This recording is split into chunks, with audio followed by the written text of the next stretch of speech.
All right, I am about to make a video. Hopefully I can make it short. So if you have a radiator right here, mine, I already removed the cap, car is cool. Typically if you have a leak or some kind of thing going on where it's not retaining fluid or something, you wanna know where it's coming from or where it's going, where it's losing fluid. Typically you'll use one of these kits. This is an Astro 78 585 kit. You have all these different adapters for your radiator. I know this one fits the Honda, so I take this over to my radiator, and I get it locked in place. Try to do this one-handed, so a little bit. Get it locked in place. Now it has a hole that passes through, right? So now what I want to do is I want to see where this is leaking out from. And so I grab my my pump, my pressure pump here, and I hook it up to this device. Doing it one-handed. There you go, it clips in, and I got this release button that releases the pressure once I'm done. Now I got this gauge. Most radiator caps are gonna say, they're gonna tell you the maximum PSI not to exceed. This one doesn't say it.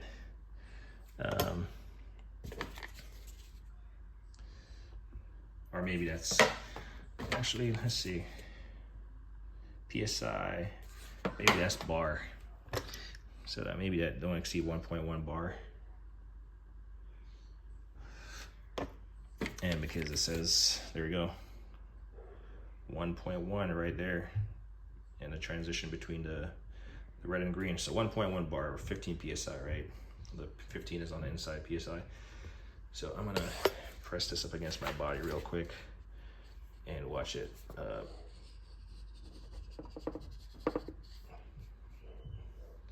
There you go, just for demo. So you can see it has about 0.4 bars of pressure, right? So you go around, you try to figure where it's leaking from because you're adding pressure on that fluid in the car in a non-running state, so you can see it.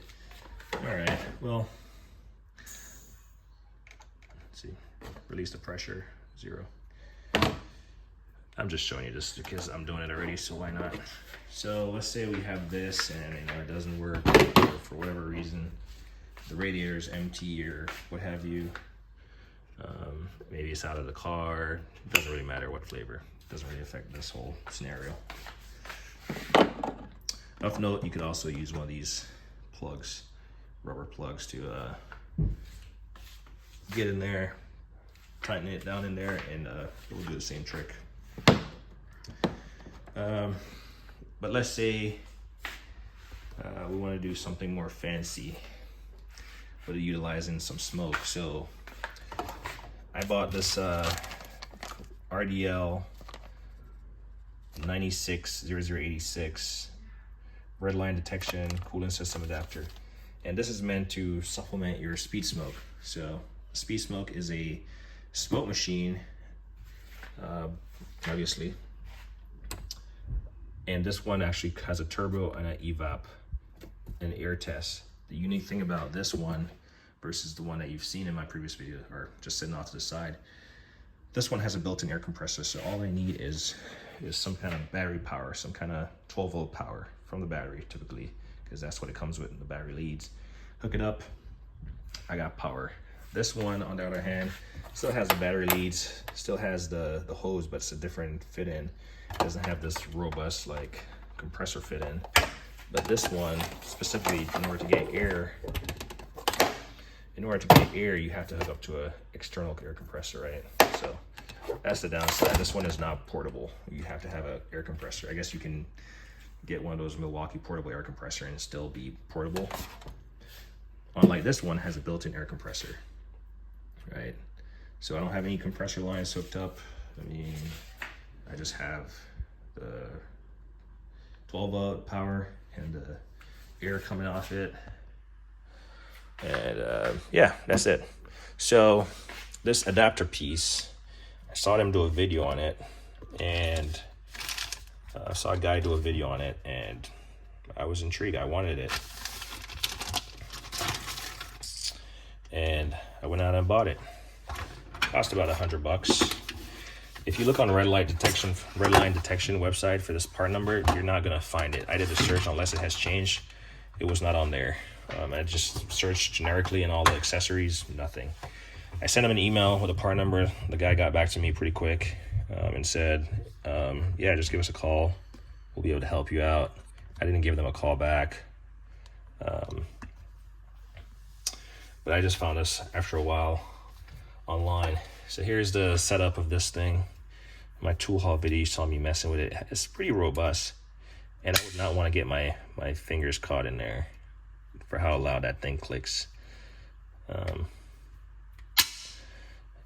So basically that's in the open position. You can see it's like compressed. So basically it's the click you're hearing is that spring expanding and contracting, and you can see the gap right there.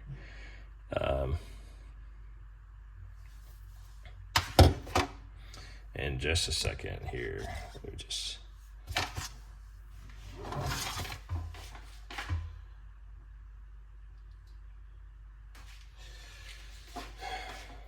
All right, so we'll just set up first. We'll just put this back.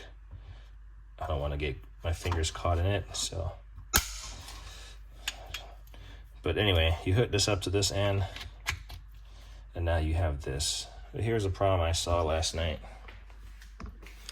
This thing does not fit the neck of my thing. It just doesn't go anywhere. There's no way to fit it. And if I'm doing something wrong in this video, somebody please say it. Pretty sure I don't have to say that. Somebody will say it. So I remember I was thinking about it last night about options, because I was like, well, I have this kit and I know this one works, so maybe I could adapt it to fit this hose, and then I'll have, you know, an equally compatible thing. Obviously I'd have to get this down. This is a 3/8 hose down to maybe 1/4 inch or something adapter. That's fine, I could do that and make this work. Maybe even buy a separate one of these so it could be a dedicated piece. But I just got in the garage this morning and I was messing around, just wondering why this was so odd, why they built it like that, or why they didn't just build like a kit that goes with it, because this is obviously not universal. And then I saw this, well, I didn't see it. I had it, I bought it, and I don't have the pressure tester on like this one. This is a Rad Motorsport, just like the Astro. Again, this is a pump with a adapter. Again, this one is, I'm not going to try it. I'll tell you, this one is not going to fit the Honda. I tried it. It does not fit the Honda. I've actually never used it before.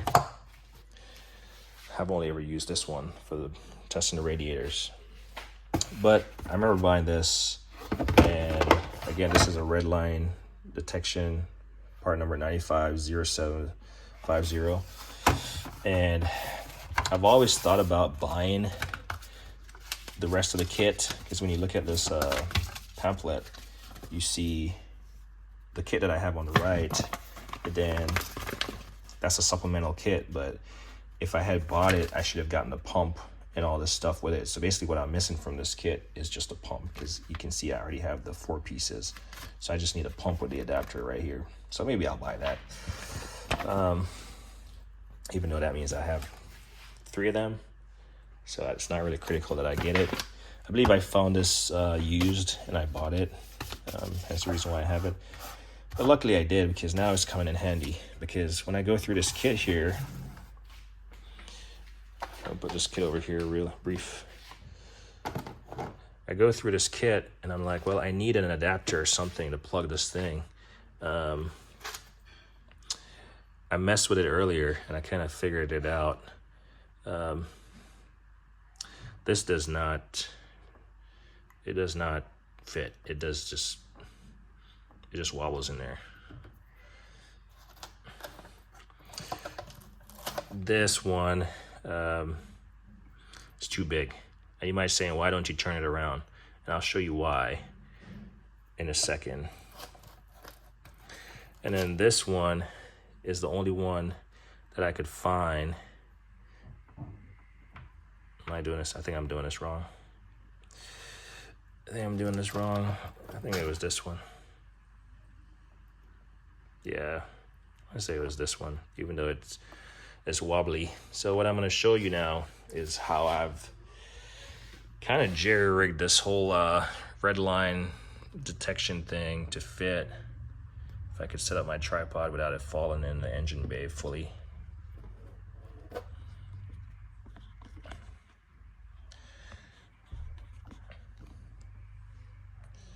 All right, so basically with this Redline kit, you got this adapter piece that's in there. You got this washer here, and this is how I know I bought it used, because I never did that. This looks like someone put a plier on it, and it might have goofed up the O-ring right there, but I don't want to lose this piece anyway, so I think it's supposed to stick. It seems like it's supposed to stay on there. It's not supposed to fall off, but anyway, this here, like I said, I've never used it, but if you thread it like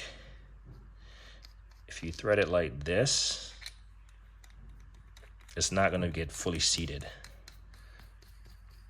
You can see it has a little collar right there that won't allow it to pass, and then this doesn't make sense. So, and look at that, comes off. Pretty sure it's not supposed to be like that.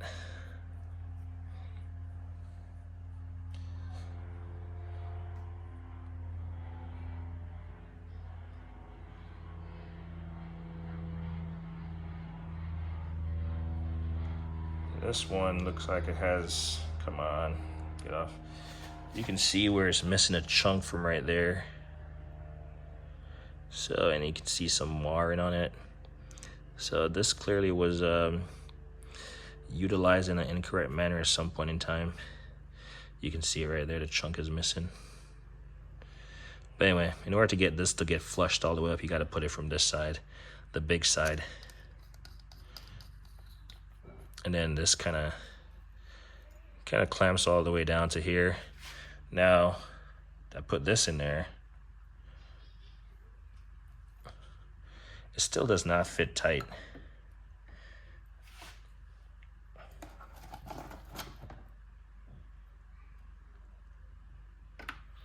Yeah. It still does not fit tight. It was actually tighter earlier when I was just messing around trying to figure it out. But anyway, so assuming that we put that in there like that, try not to make a mess. What I'm gonna do is I'm gonna grab this, because this fits on here. That's the part that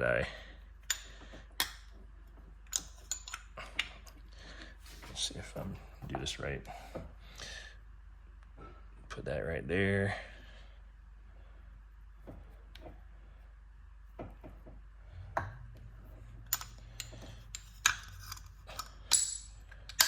There we go.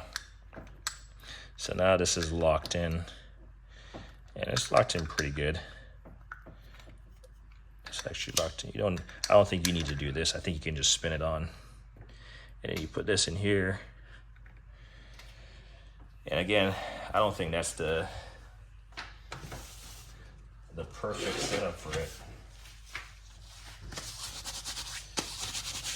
Try to get all this coolant off my hands.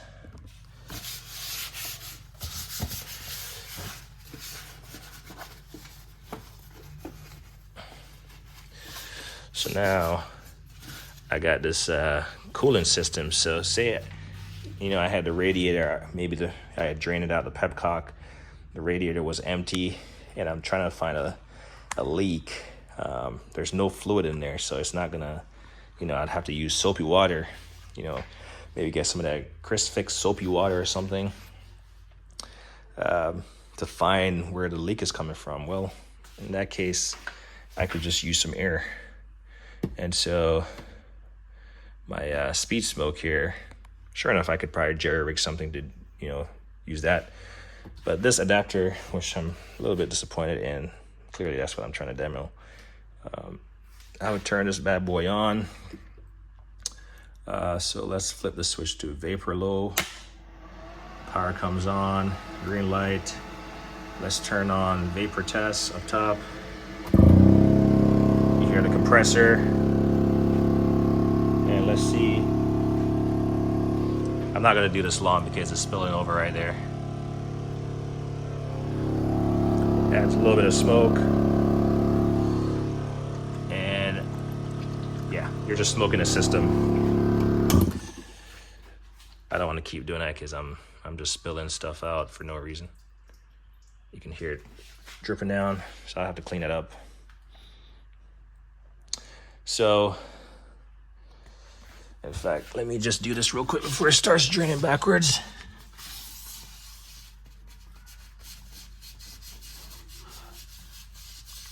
Before I can't get to it, because I don't plan to move this car. But you get the idea, right? I know this is a long, drawn-out video. Yes. Apologize, I'm trying to clean up because I got stuff to do. Yeah, I knew it was gonna leak over at some point, but I just don't want to leave this on my floor. Come on, get here. Yeah, I don't want to leave this stuff on my floor.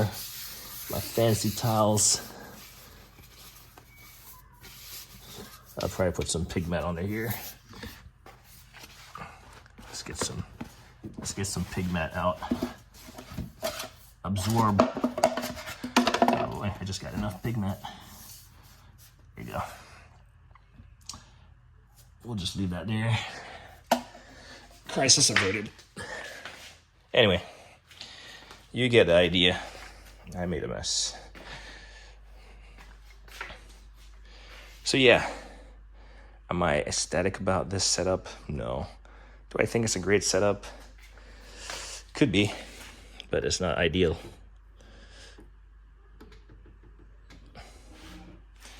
Definitely not ideal.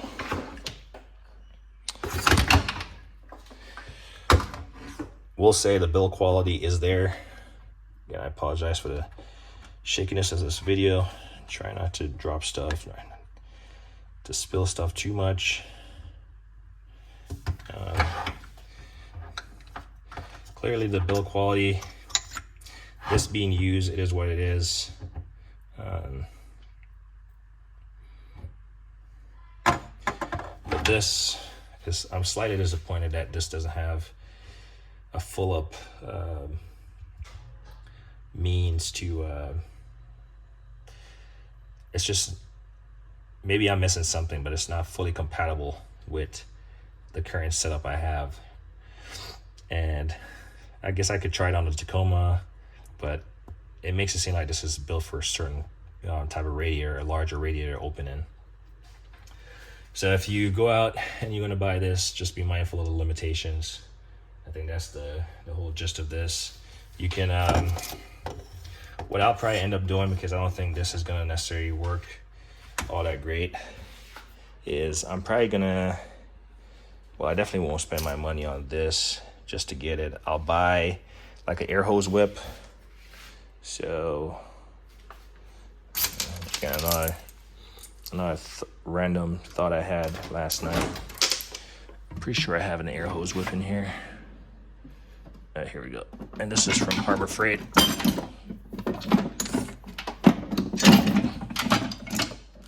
So what I'll end up doing, and I looked last night, these are pretty cheap, $4 to $7. What I'll do is I'll buy an air hose whip, from Harbor Freight. I'll cut it, cut off the end that I don't need. So chances are I'll cut off, well, maybe I don't even need to cut ends. I'll just make an adapter that's gonna fit my basic needs. So I'll get an adapter to go from, I'll basically make an adapter that goes into here. So effectively, I just need this type of plug, which I have a couple of them. Just this fitting right here, air hose fitting. And I'll adapt it to fit this hose whip basically, and then I'll adapt this, the other end, to fit the Astro. Where's it at? It's right here. So basically what I'm gonna be doing is just adapting this tip to this, and then adapting, probably would cut off that end, and it looks like this hose actually, I might be able to just like push it on top of here and clamp it on there, and then this is gonna be my smoke test for radiator. And if I do have one hose with an adapter that I just clamp in place, then I can just remove it, and any car or truck or whatever, I can fit it on this set, and then I can smoke test. So a little bit disappointed for how much I paid for this. I'm not sure. The lack of information is a little bit not ideal. But again, sometimes you just gotta fix stuff how you want it, right? And that's what I'll do. So this might be my sacrificial hose whip because I haven't had a use for it yet. And so I don't know if I'll make a video on it at some point. I'll just cut it right here. Like I said, these are Harbor Freight, $7 the max, depends on the length you want. I'll just cut it, put it on there, clamp it, and then I have several of these fit-ins, so I'll just find a piece that threads to this. Would be ideal. It threads into here and then it threads into there. Would that be a female? It would be a male, I think. It'd be a male, 2 male ends, because I'm trying to go inside of this and then go inside of this. So if you get the idea, you get the idea. But I'm gonna go clean up my mess. Thought I'd just make the video and show you, because in the one video I saw online, it just worked flawlessly for the person that was doing it.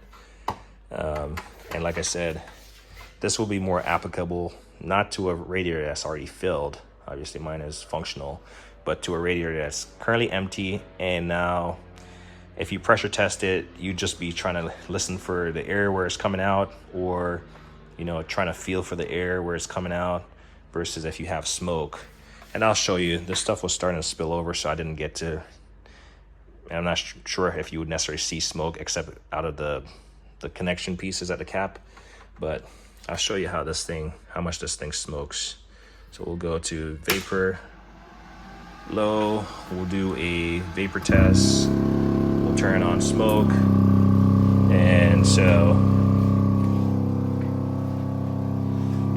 let's see, there you go. This light here,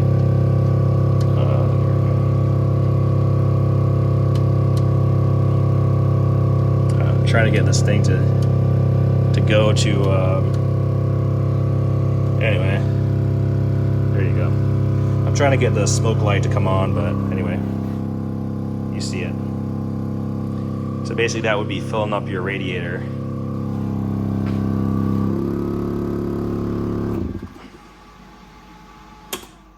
That would be filling up your radiator, much like it's filling up this garage.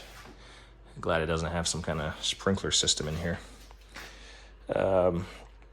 It'll be filling up your radiator, and then you'll see where that pinhole is leaking.